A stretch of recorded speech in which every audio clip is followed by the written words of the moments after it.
చక్కగా వెళ్ళిపోవాలంటే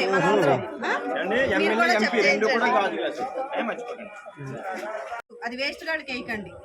అంటే పనికిరా అని వాళ్ళకి ఓటేసి ఆ ఓటుకున్న విలువ తీసుకోకుండా ఇలాంటి గొప్ప మనుషులకి వేస్తే కనుక దానికి విలువ ఉంటుంది, వాళ్ళకు బంగారు భవిష్యత్తు ఉంటుంది. చాలా విలువైంది.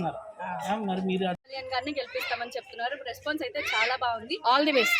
ఇంకెన్ని రోజులు ఉంటారమ్మా ఇక్కడ? మేము మొత్తం ఇక్కడే ఉంటామండి. సార్ కోసం వచ్చేసాం. ఎలక్షన్ అయ్యే వరకు ఈ ఊరే ఉంటాం. మీరు వెళ్ళగొట్టినా కూడా వెళ్ళాం, మేము ఇక్కడే ఉంటాం.